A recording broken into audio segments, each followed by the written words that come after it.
ನಮಸ್ಕಾರ ಎಲ್ಲರಿಗೂ. ಎಲ್ಲರೂ ಪೂಜೆ ಮಾಡಿದ್ರಾ? ಇವತ್ತು 405ನೇ ವರ್ಷದ ರಾಯರ ಪಟ್ಟಾಭಿಷೇಕ. ನಾನು ಈಗಷ್ಟೇ ಪೂಜೆ ಎಲ್ಲ ಮುಗಿಸಿ ಈಗ ಕುತ್ಕೊಂಡಿದ್ದೀನಿ ನಿಮ್ಮ ಜೊತೆ ಮಾತಾಡೋಣ ಅಂತ. ಸೊ ತುಂಬ ಜನ ಕ್ವಶನ್ ಕೇಳ್ತಾ ಇದ್ರಿ. ಎಷ್ಟೊಂದು ಜನಕ್ಕೆ ರಿಪ್ಲೈ ಮಾಡಿದ್ದೀನಿ. ರಿಪ್ಲೈ ಮಾಡೋದು 1 ಆರ್ 2 ಡೇಸ್ ತಡ ಆಗ್ಬೋದು, ಬಟ್ ರಿಪ್ಲೈ ಮಾಡ್ತೀನಿ, ದಯವಿಟ್ಟು ಕ್ಷಮೆ ಇರಲಿ. ಸೊ ಇವತ್ತೇನಪ್ಪ ಅಂದರೆ, ಒಂದಷ್ಟು ಜನ ಒಂದಷ್ಟು ಕನ್ಫ್ಯೂಷನ್ಸು. ನನಗೆ ಏನಕ್ಕೆ ಮೊದಲೇ ವಿಡಿಯೋ ಸ್ಟಾರ್ಟಿಂಗಲ್ಲಿ ಹೇಳ್ತೀನಿ ಅಂದರೆ, ದಯವಿಟ್ಟು ವಿಡಿಯೋನ ಸ್ಕಿಪ್ ಮಾಡಿ ನೋಡಬೇಡಿ. ಖಂಡಿತವಾಗ್ಲೂ 10 ನಿಮಿಷ ಟೈಮ್ ಕೊಟ್ಟು ನೋಡಿ. 10 ನಿಮಿಷ ಅಷ್ಟೇ, 10 ನಿಮಿಷ ಇಲ್ಲ 13 ನಿಮಿಷ ಅಷ್ಟೇ ನಾನು ವಿಡಿಯೋಸ್ನ ಹಾಕಿರ್ತೀನಿ. ತುಂಬ ಲೆಂತಿ ವಿಡಿಯೋನೂ ಹಾಕೋದಿಲ್ಲ. ಸೊ ಯಾಕೆ ಅಂದರೆ ಎಲ್ಲರೂ ಇವಾಗ ಬ್ಯುಸಿ. ಸೊ ಬ್ಯುಸಿ ಲೈಫಲ್ಲಿ ಎಲ್ಲರೂ ಟೈಮ್ ಇರೋದಿಲ್ಲ ಅಂತ ಅಷ್ಟೇ. ಸೊ ಅದಕ್ಕೆ ಟೈಮ್ ಮಾಡಿ, ಅಂದರೆ ಎಷ್ಟೊಂದು ಜನ ಕ್ವಶನ್ಸ್ ಕೇಳ್ತಾ ಇರ್ತೀರಾ. ಇರೋ ವಿಡಿಯೋದಲ್ಲಿ ನಾನೆಲ್ಲ ಎಕ್ಸ್ಪ್ಲೇನ್ ಮಾಡಿರ್ತೀನಿ, ಮತ್ತೆ ಬಂದು ಕ್ವಶನ್ ಕೇಳ್ತೀರಾ. ಅದಕ್ಕೋಸ್ಕರ ಇವತ್ತು ಒಂದಷ್ಟು ನೋಟ್ ಮಾಡ್ಕೊಂಡಿದ್ದೀನಿ, ನಿಮ್ಮೆಲ್ಲರ ಪ್ರಶ್ನೆಗೆ ಉತ್ತರ ಹೇಳೋಣ ಅಂತ. ಸೊ ನಾನು ಪೂಜೆ ಎಲ್ಲ ಮುಗಿಸ್ದೆ ಇವಾಗೇನೆ, ಈಗಷ್ಟೇ ಪೂಜೆ ಎಲ್ಲ ಮುಗಿಸಿ ಕುತ್ಕೊಂಡೆ. 405ನೇ ವರ್ಷ, ರಾಯರ 405ನೇ ವರ್ಷದ ಪಟ್ಟಾಭಿಷೇಕ ಉತ್ಸವ ಇವತ್ತು. ಸೊ ಎಲ್ಲರಿಗೂ ನಾನು ಲಾಸ್ಟ್ ವಿಡಿಯೋದಲ್ಲಿ ಕೂಡ ಹೇಳಿದೆ, ತುಂಬ ಜನ ತೆಂಗಿನಕಾಯಿ ಸಂಕಲ್ಪ ಮಾಡಿರೋದ್ರ ಬಗ್ಗೆ ಒಂದಷ್ಟು ಕ್ವಶನ್ಸ್ನ ಕೇಳಿದ್ದೀರಾ. ಸೊ ಅದ್ರ ಬಗ್ಗೆ ಇವತ್ತು ತಿಳಿಸೋಣ ಅಂತ. ತುಂಬ ಜನಕ್ಕೆ ಕನ್ಫ್ಯೂಷನ್ಸ್ ಇರುತ್ತೆ. 5 ವಾರ ಆದಮೇಲೆ ಕಾಯಿನ ಏನು ಮಾಡಬೇಕು ಅಂತ ಕೇಳಿದ್ದೀರಾ. ನಾನು ಲಾಸ್ಟ್ ವಿಡಿಯೋದಲ್ಲೂ ಹೇಳಿದ್ದೀನಿ, ಸ್ವೀಟ್ ಮಾಡ್ಕೊಳ್ಳಿ ನೀವೇನೆ. 5 ವಾರ ಆದಮೇಲೆ 5 ಗುರುವಾರಗಳು ಮುಗಿದು ಶುಕ್ರವಾರ ನೆಕ್ಸ್ಟು ಅದಾದ ಶುಕ್ರವಾರನೇ ತೆಗೆದು ನೀವು ಸ್ವೀಟ್ ಮಾಡ್ಕೊಳ್ಳಿ ಅಂತ ನಾನು ಹೇಳಿದ್ದೀನಿ. ಇಲ್ಲ ಒಂದು 4 ಜನಕ್ಕೆ ಕೊಡಿ, ಇಲ್ಲ ನೀವೇ ಮನೆಯವರೆಲ್ಲ ಮಾಡ್ಕೊತೀನಿ, ಏನಾದರೂ ಸ್ವೀಟ್ ಮಾಡ್ಕೊಳ್ಳಿ, ರವೆ ಉಂಡೆ ಮಾಡ್ಕೊಳ್ಳಿ, ಇಲ್ಲಾಂದರೆ ಬರ್ಫಿ ಮಾಡ್ಕೊಳ್ಳಿ, ತೆಂಗಿನಕಾಯ್ದು ಏನಾದರೂ ಮಾಡ್ಕೊತೀನಿ. ಸೊ ಅದಕ್ಕೇನೆ ದಯವಿಟ್ಟು ವಿಡಿಯೋನ ಸ್ಕಿಪ್ ಮಾಡದೆ ಕೊನೆ ತನಕ ನೋಡಿ. ಆಮೇಲೆ ನನಗೆ ತುಂಬ ಜನ ಬುಕ್ಸ್ ಕೇಳ್ತಾ ಇದ್ದೀರಾ. ನಾನು ತಂದಿರೋದೇ ಒಂದು 10-15 ಬುಕ್ಸ್ ತೊಗೊಂಬಂದಿದ್ದೀನಿ. ಅದರಲ್ಲಿ ಯಾರೆಲ್ಲ ಮೊದಲು ಅಡ್ರೆಸ್ ಕಳಿಸಿದ್ದಾರೆ ಅವರಿಗೆ ನಾನು ಸೆಂಡ್ ಮಾಡ್ತೀನಿ. ಇನ್ನು ಇಲ್ಲಿ ನಮ್ಮ ಮನೆ ಹತ್ರ ಇರೋರೆ ಒಂದಷ್ಟು ಜನ ನನಗೂ ಬುಕ್ ಬೇಕು ಅಂತ ಕೇಳಿದ್ದಾರೆ. ಸೊ ಅವ್ರಿಗೂ ಕೊಡ್ತಾ ಇದ್ದೀನಿ. ನೆಕ್ಸ್ಟ್ ಟೈಮ್ ಹೋದಾಗ ಗ್ಯಾರಂಟಿ ತಂದು ಕೊಡ್ತೀನಿ. ಸೊ ಹಾಗಾಗಿ ಯಾರು ಫಸ್ಟ್ ಮೆಸೇಜ್ ಮಾಡಿದ್ದಾರೆ, ಅಡ್ರೆಸ್ ಕಳಿಸಿದ್ದಾರೆ, ಅವರಿಗೆ ಕೊಡೋಕ್ಕೆ ಸಾಧ್ಯ ಆಗುತ್ತೆ. ನಿಮಗೆ ಸಾಧ್ಯವಾದರೆ ಅವ್ರದ್ದು ಮಠದ ನಂಬರ್ ಕೊಡ್ತೀನಿ, ಆಯಿತಾ? ನನ್ನ ಮಠದ ನಂಬರ್ನ ನೀವು ಯಾರ್ಯಾರೆಲ್ಲ ಬುಕ್ ಬೇಕು ಅಂತ ಕಳಿಸಿದ್ದೀರಾ ಅವರಿಗೆ ಮಠದ ನಂಬರ್ ಕೊಡ್ತೀನಿ. ನೀವು ಆ ಮಠದಿಂದನೇ ಬುಕ್ಸ್ನ ತರಿಸ್ಕೊಳ್ಬೋದು. ನೀವು ಫೋನ್ ಮಾಡಿ, ಈ ಥರ 20 ರುಪೀಸ್ ಇರುತ್ತೆ, ಫೋನ್ ಮಾಡಿ ಅವರಿಗೆ. ಅವ್ರದ್ದು ಫೋನ್ಪೇ ನಂಬರ್ ಕೊಡ್ತಾರೆ. ಅವ್ರು ಏನು ಹೇಳ್ತಾರೆ ಕೇಳಿ, ಅದಕ್ಕೆ ಫೋನ್ಪೇ ಮಾಡಿದ್ರೆ ನಿಮಗೆ ಎಷ್ಟು ಬುಕ್ ಬೇಕೋ ಅಷ್ಟು ಕ್ವಾಂಟಿಟಿ ಬುಕ್ನ ಕಳಿಸ್ಕೊಡಿ. ಸೊ ನನಗೆ ನೆಕ್ಸ್ಟು ಒಂದು 2-3 ಜನ ಕಾಮನ್ ಕ್ವಶನ್ನ ಕೇಳಿದರು. ನಮ್ಮನೇಲಿ ರಾಯರ ಫೋಟೋನೂ ಇಲ್ಲ, ನಮ್ಮನೇಲಿ ರಾಯರ ವಿಗ್ರಹನೂ ಇಲ್ಲ, ನಾವು ಪೂಜೆ ಮಾಡ್ಬೋದಾ ಅಂತ. ನಿಮಗೆ ಮನಸ್ಸಿಗೆ ನೆಮ್ಮದಿ ಬೇಕು, ಮನಸ್ಸಿಗೆ ಖುಷಿ ಇದೆ. ಸೊ ನೀವು ಫೋಟೋ ಇಲ್ಲ ಅಂದ್ರೂ ನೀವು ಮನಸ್ಸಲ್ಲಿ ರಾಯರನ್ನ ನೆನೆಸ್ಕೊಂಡು ಸಂಕಲ್ಪ ಮಾಡಿಕೊಂಡು ಪೂಜೆ ಮಾಡಿ, ಖಂಡಿತವಾಗ್ಲೂ ಒಳ್ಳೇದಾಗತ್ತೆ. ಆಮೇಲೆ ಇನ್ನೊಂದು ಒಬ್ರು ಕಳಿಸಿದ್ರು ನನಗೆ, ಅವ್ರ ಮನೇಲಿ ರಾಯರನ್ನ ಪೂಜೆ ಮಾಡೋಕ್ಕೆ ಬಿಡಲ್ವಂತೆ. ಸೊ ನಮ್ಮ ಮನೇಲಿ ಬೈತಾರೆ, ನಾನು ಏನು ಮಾಡಲಿ, ಪೂಜೆ ಮಾಡೋಕ್ಕೆ ನನಗೆ ತುಂಬ ಇಷ್ಟ ಇದೆ, ರಾಯರನ್ನ ಪೂಜೆ ಮಾಡೋಕ್ಕೆ ನಾನು ಏನು ಮಾಡಲಿ ಅಂತ. ಸೊ ನಿಮ್ಗೆ ಅಷ್ಟು ಪರ್ಮಿಷನ್ ಇಲ್ಲ ಅಂದರೆ, ಸೊ ಅವ್ರನ್ನ ಕನ್ವಿನ್ಸ್ ಮಾಡಿ, ನನಗೆ ರಾಯರ ಪೂಜೆ ಮಾಡೋದಕ್ಕೆ ಅವಕಾಶ ಮಾಡಿಕೊಡಿ ಅಂತ ಕನ್ವಿನ್ಸ್ ಮಾಡ್ಕೊಳ್ಳಿ. ಅಷ್ಟು ಬಿಡೋದೇ ಇಲ್ಲ, ನನಗೆ ಮಾಡೋಕ್ಕೆ ಬಿಡಲ್ಲ ಅಂದರೆ ಅಷ್ಟು ನಿಮಗೆ ಮನಸ್ಸಲ್ಲೇ ಕೇಳಿಕೊಂಡು ಒಂದು ಚೀಟಿನಲ್ಲಿ, ಒಂದು ಪೇಪರಲ್ಲಿ ಓಂ ಗುರು ರಾಘವೇಂದ್ರಾಯ ನಮಃ ಅಂತ ಬರೆದಿಟ್ಕೊಳ್ಬೋದಲ್ವ. ದೇವ್ರ ಮನೇಲೇ ಇಟ್ಕೊಂಡು ಅಟ್ಲೀಸ್ಟು ಅದಕ್ಕಾದ್ರೂ 2 ಅಕ್ಷತೆ ಹಾಕಿ ತುಳಸಿ ಇಟ್ಟು ಪೂಜೆ ಮಾಡ್ತಾ ಬನ್ನಿ. ರಾಯರೇನೆ ಅವರಿಗೆ, ನಿಮ್ಮ ಮನೇಲಿ ಯಾರ್ದು ಬಿಡ್ತಾ ಇಲ್ವೋ ನಿಮಗೆ ಪೂಜೆ ಮಾಡೋಕ್ಕೆ, ಅವ್ರಿಗೇನೆ ಮಾಡೋ ಥರ ಮಾಡ್ತಾರೆ ಅವರು. ನಿಜವಾಗ್ಲೂ ನಂಬಿಕೆ ಇಡಿ, ಪೂಜೆ ಮಾಡಿ, ಒಳ್ಳೇದು. ಸೊ ಇನ್ನೊಬ್ರು ನಂಗೆ ಮೆಸೇಜ್ ಮಾಡಿದ್ರು ಮೊನ್ನೆ ನಾನೊಂದು ವಿಡಿಯೋ ಹಾಕಿದ್ಮೇಲೆ. ಸೊ ಅವರು ಕೂಡ ರಾಯರನ್ನ ಪೂಜೆ ಮಾಡ್ತಾರಂತೆ. ಮತ್ತು ನಾನು ಈ ತೆಂಗಿನಕಾಯಿ ಸಂಕಲ್ಪ ಮಾಡಿ ಪೂಜೆ ಮಾಡೋದನ್ನ ಹೇಳಿದ್ನಲ್ವಾ, ಇದನ್ನು ನಾನು ಕೂಡ ಮಾಡಿದ್ದೆ. ಸೊ ನನಗೆ ಒಳ್ಳೇದಾದ್ಮೇಲೆ ನಾನು ನಿಮ್ಮ ಜೊತೆ ಶೇರ್ ಮಾಡ್ಕೊಂಡಿದ್ದು. ಸೊ ಹಾಗಾಗಿ ಅವರು ಕೂಡ 5 ವಾರ ಪೂಜೆ ಮಾಡಿದ್ರಂತೆ. ಅವ್ರಿಗೆ ಒಂದಷ್ಟು ಅಮೌಂಟ್ ಬಂತಂತೆ.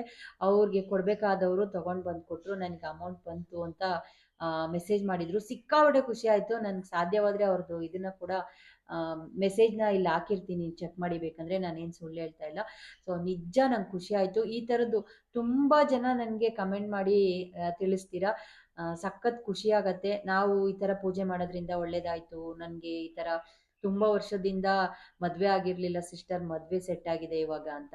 ಆಮೇಲೆ ಇನ್ನೊಬ್ಬರು ನಂಗೆ ಮೆಸೇಜ್ ಮಾಡಿದರು, ನನಗೆ ತುಂಬ ವರ್ಷದಿಂದ ಮಕ್ಕಳಿರಲಿಲ್ಲ, ಈ ಥರ ಪೂಜೆ ಮಾಡ್ತಾ ಇದ್ದೆ, ಇವಾಗ ಕನ್ಸೀವ್ ಆಗಿದ್ದೀನಿ ಅಂತ.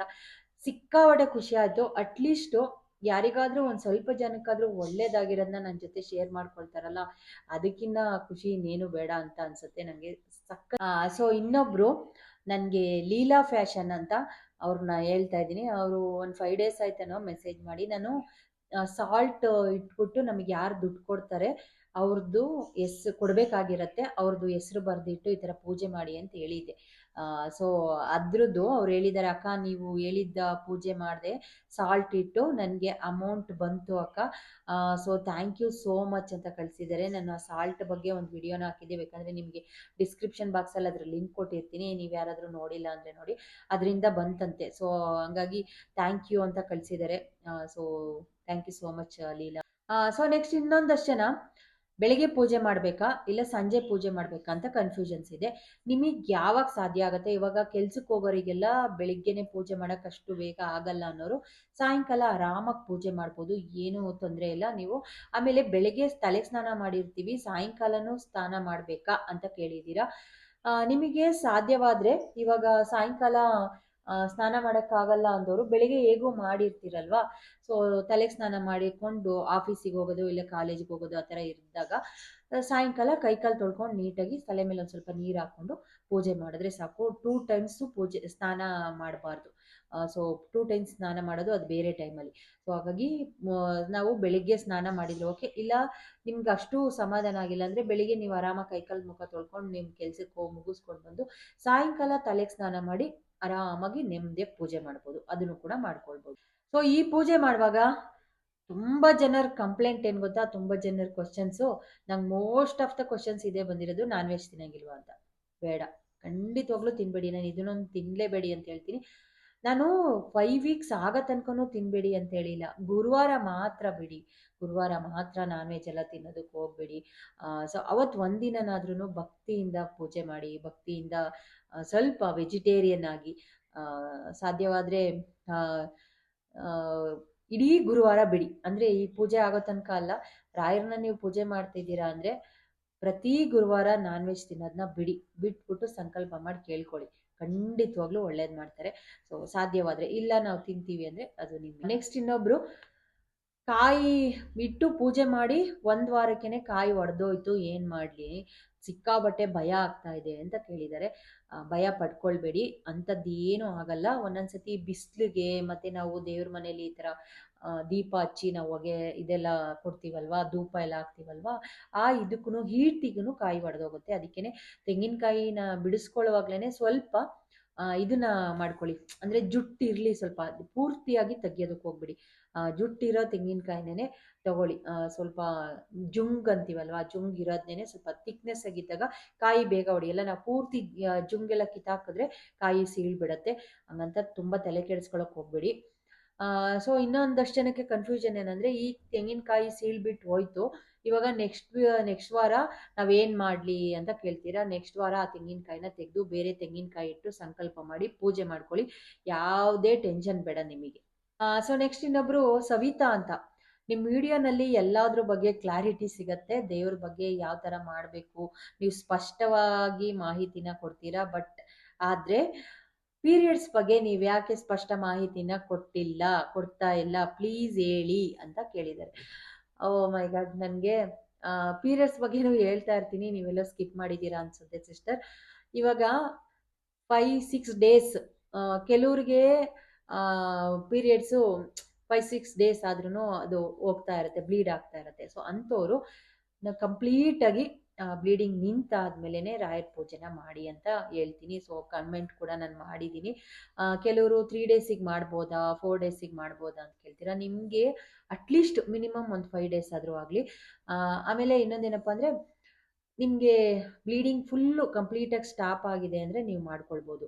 ಅದಕ್ಕಿಂತ ಆಗ್ತಾ ಇರುವಾಗ ದಯವಿಟ್ಟು ಮಾಡೋದಕ್ಕೆ ಹೋಗಬೇಡಿ, ಅದು ಒಂಥರ ನಮಗೇನೆ ಮನಸ್ಸೇ ಒಪ್ಪಲ್ಲ. ಸೊ ಅದಕ್ಕೋಸ್ಕರ ಸೊ ಕಂಪ್ಲೀಟಾಗಿ ಸ್ಟಾಪ್ ಆದಮೇಲೆ ನೀವು ತಲೆಗೆ ಸ್ನಾನ ಮಾಡಿಕೊಂಡು ದೇವ್ರದ್ದು ಪಾತ್ರೆ ಎಲ್ಲ ಕ್ಲೀನ್ ಮಾಡಿಕೊಂಡು ಮಾಡಿ, ಏನೂ ಆಗಲ್ಲ. ಸೊ ಇದ್ರ ಬಗ್ಗೆ ಕ್ಲಾರಿಟಿ ಕೊಡಿ ಅಂತ ಕೇಳಿದ್ರಿ. ಸೊ ನಿಮಗೆ ಸವಿತಾ ಅವರೇ, ನಿಮಗೆ ಅಂತಲೇ ಅಂದ್ಕೊಳ್ತೀನಿ. ಸೊ ಈ ಕ್ಲಾರಿಟಿ ಸಿಗ್ತಾ ಒಂದು 5-6 ಡೇಸ್ ಆದಮೇಲೆ ನೀವು ಸ್ಟಾರ್ಟ್ ಮಾಡ್ಕೊಳ್ಳಿ. ಅಕಸ್ಮಾತ್ ನಿಮಗೇನಾದರೂ ಈ ಥರ ಇದೆ ಅಂದಾಗ ಮಕ್ಕಳಿದ್ರೆ ಓಕೆ ಮಾಡಿಸ್ಬೋದು. ಮಕ್ಕಳು ಇಲ್ಲ ಅಂದವರು ಏನು ಮಾಡಬೇಡಿ, ಟೆನ್ಷನ್ ಮಾಡ್ಕೊಳ್ಳೋದು ಬೇಡ. ಆಮೇಲೆ ಇವಾಗ ನಾವು ತ್ರೀ ವೀಕ್ಸ್ ಮಾಡಿರ್ತೀವಿ. ಪೀರಿಯಡ್ಸ್ ಆದಾಗ ನಾವು ನೆಕ್ಸ್ಟ್ ವೀಕಿಂದ ಅದನ್ನ ಕೌಂಟ್ ತಗೋಬೋದಾ ಅಂತ ಹೇಳಿದ್ರೆ ಎಸ್ ತಗೊಳ್ಬೋದು. ಅದಾದಮೇಲೆ 2 ವೀಕ್ಸ್ ಮಾಡಿ. ಆಮೇಲೆ ಇನ್ನೊಂದೇನಪ್ಪ ಅಂದರೆ, ಇದು ನಾವೇ ಮಾಡ್ಕೊಂಡಿರೋದಲ್ಲ, ಇದು ಪ್ರಕೃತಿ ನಿಯಮ. ಭಗವಂತನೇ ನಮಗೆ ನಾವು ಸೃಷ್ಟಿ ಆಗುವಾಗ್ಲೇ ಇದನ್ನೆಲ್ಲ ಮಾಡಿ ಕಳಿಸಿರೋ ಅಂಥದ್ದು. ಅದಕ್ಕೆ ಯಾಕೆ ತಲೆ ಕೆಡಿಸ್ಕೊಳ್ತೀರಾ? ಸೊ ಆರಾಮಾಗಿ ಮಾಡ್ಬೋದು, ಮಾಡಿ. ಆದರೆ ನಮಗೆ ಒಂಥರ ಮುಜುಗರ ಆಗುತ್ತೆ ಆ 5 ಡೇಸಲ್ಲಿ ಹೋಗೋದು, ದೇವ್ರ ಮನೆಗೆಲ್ಲ, ದೇವಸ್ಥಾನಕ್ಕೆಲ್ಲ ಹೋಗೋದು, ಅದನ್ನು ಮಾಡಿ. ಅಕ್ಕ, ನೀವು ಉಪವಾಸ ಇರ್ತೀರಾ ಇಡೀ ದಿನ ಸಂಕಲ್ಪ ಮಾಡಿ ಪೂಜೆ ಮಾಡಿದಾಗ ಅಂತ, ನಾವು ಇರ್ಬೋದಾ ಅಂತ ಕೇಳಿದ್ದೀರಾ. ನಿಮ್ಗೆ ಇರೋಕ್ಕಾದ್ರೆ ಇರಿ. ನಾನು ಬೆಳಿಗ್ಗೆಯಿಂದ ಅದೆಷ್ಟೊತ್ತಾದರೂ ಆಗಲಿ ಪೂಜೆ ಎಲ್ಲ ಮುಗಿಸಿ, ನಾನು ವಿಡಿಯೋ ಮಾಡೋದಿದ್ರೆ ವಿಡಿಯೋನೂ ಮಾಡಿ, ಪೂಜೆ ಮಟ್ಟು ದೇವ್ರ ಮನೆ ಎಲ್ಲ ಕ್ಲೀನ್ ಮಾಡಿಕೊಂಡು ಪೂಜೆ ಮಾಡಿ ಮುಗಿಯೋ ತನಕನೂ ನಾನು ಒಂಚೂರು ನಾನು ಏನೂ ತಿನ್ನಲ್ಲ, ಕಾಫಿ ಟೀನೂ ಕುಡಿಯಲ್ಲ, ನನ್ನ ಇದೆಲ್ಲ ಏನು ತಿಂಡಿ ಎಲ್ಲ ಏನು ತಿನ್ನಲ್ಲ. ಯೂಶಲಿ ನಾನು ಗುರುವಾರದೊತ್ತು ಅನ್ನನೇ ತಿನ್ನಲ್ಲ. ಸುಮಾರು ವರ್ಷಗಳಾಯಿತು ನಾನು ಅನ್ನ ತಿನ್ನೋದನ್ನ ಬಿಟ್ಟು.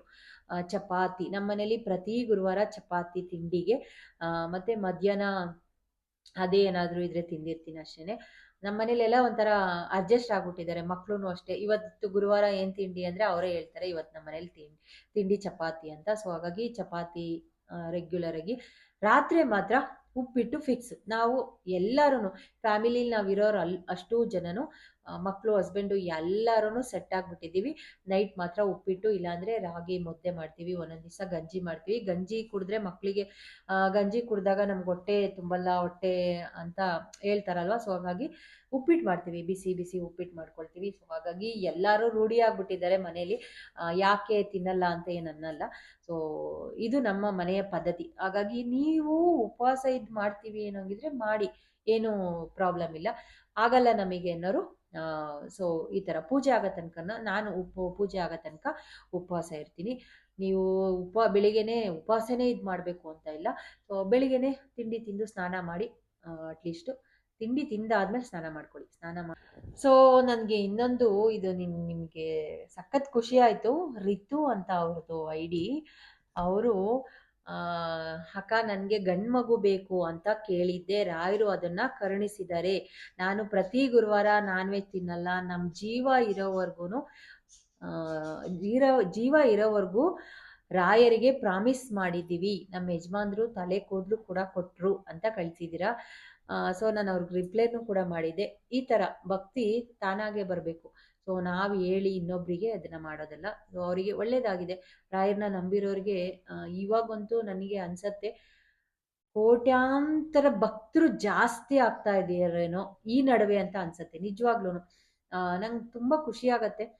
ತುಂಬ ಜನ ರಾಯರ ಭಕ್ತರು. ನೀವು ಯಾರ ವಾಲ್ಪೇಪರಲ್ಲಿ ನೋಡಿ, ಮನೇಲಿ ಫೋಟೋ ನೋಡಿ, ಯಾರ ಫೋನ್ ವಾಲ್ಪೇಪರಲ್ಲಿ ನೋಡಿ ರಾಯರ್ದು. ಆಮೇಲೆ ಗುರುವಾರ ಆದರೆ ಅಷ್ಟು ಜನನು ನನ್ನ ಇದರಲ್ಲಿರೋ ಫೋನಲ್ಲಿರೋ ಎಲ್ಲ ಕಾಂಟ್ಯಾಕ್ಟ್ಸಲ್ಲೂ ರಾಯರ್ದು ಸ್ಟೇಟಸ್ ಹಾಕೊಂಡಿರ್ತಾರೆ. ಸಿಕ್ಕಾಪಟ್ಟೆ ಖುಷಿಯಾಗತ್ತೆ. ಈ ನಡುವೆ ರಾಯರ ಭಕ್ತರು ಜಾಸ್ತಿ ಆಗಿದ್ದಾರೆ ಅಂತ ಅನ್ಸುತ್ತೆ. ಆಗಲಿ, ಅವ್ರಿಗೂ ಕೂಡ ಒಳ್ಳೇದಾಗಲಿ. ಎಲ್ಲರೂ ರಾಯರನ್ನ ಪೂಜೆ ಮಾಡಿ ನಮ್ದವ್ರನ್ನ ಯಾವತ್ತೂ ಕೈ ಬಿಡಲ್ಲ. ಅದಕ್ಕೆ ನಾನು ಯಾವಾಗಲೂ ಹೇಳ್ತಾ ಇರ್ತೀನಿ, ನಾನೇ ಸಾಕ್ಷಿ ಅಂತ.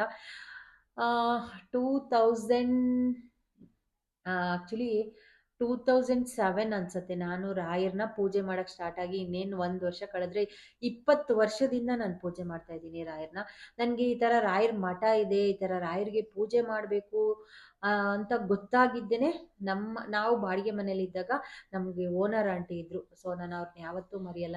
ಅವರೇ ನನ್ನ ಕರ್ಕೊಂಡೋಗಿ ಈ ಥರ ರಾಯರ ಮಠ ಇದೆ, ಬಾ ಹೋಗೋಣ ಪೂಜೆ ಮಾಡೋಣ ಅಂತ ಕರ್ಕೊಂಡು ಹೋಗಿದ್ದು.